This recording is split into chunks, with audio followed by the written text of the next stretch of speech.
If your kid brought home a report card that was all A's and one C, what would you probably notice about that report card?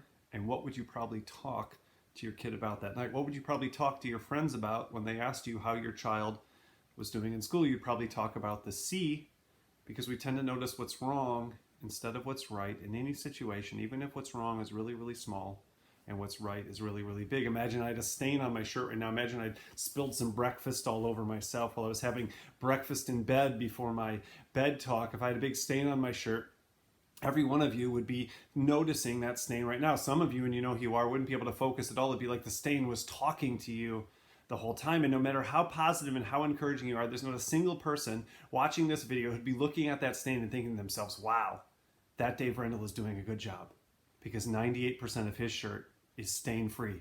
Good job, Dave. Good job.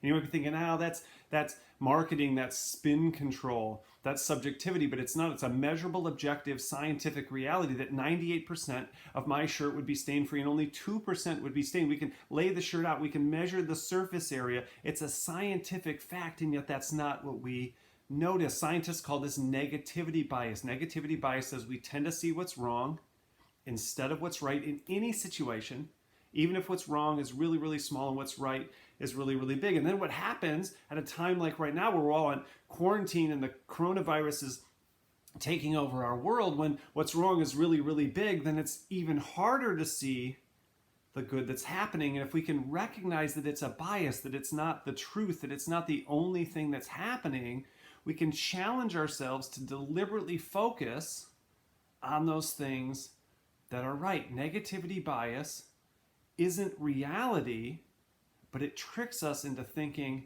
it is reality. What are some things that you can do right now to deliberately remind yourself, wait, everything seems terrible, it seems like the world is ending, but it's not. We are going to get through this.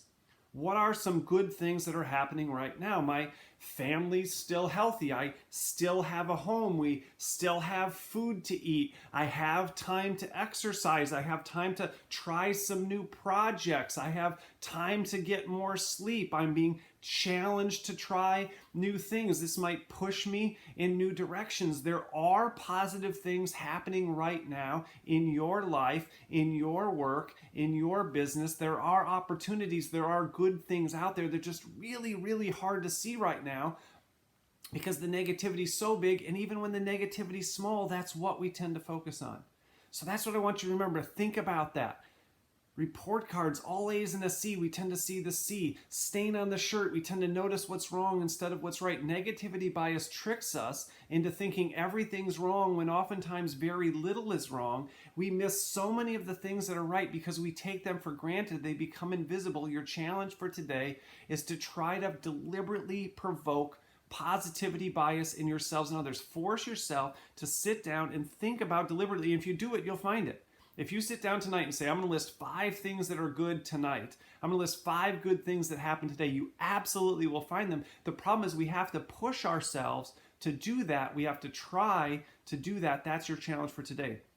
And one thing I want to point out before I'm done, this my hat here says, dream big, pray hard, never quit. I don't think that advice has ever been more relevant. My former student, R.J. Allen, started this. I wrote a book called Dream Big, Pray Hard, Never Quit. And I don't think those 3 encouragements could ever be more relevant. And that's what's hard right now, though, is to dream big, right? It might be easy to think about never quitting because it seems like it would be easy to quit. But now is the time to dream big. Now is the time to think big. Now is the time to look for the positives, to look for the opportunities, even though it seems like negativity is everywhere around us. Remember, this is Bed Talks. Anyone can record Bed Talk. We'd love to hear from you. Record it. Share it on social media. Send it to me on Facebook. Send it to me on Twitter. Send it to me on LinkedIn. Take time. You don't have to be a professional. You don't have to be a speaker. Share with us what you want to share with the world. We can't get on stages for TED Talks right now. Now's the time for Bed Talks.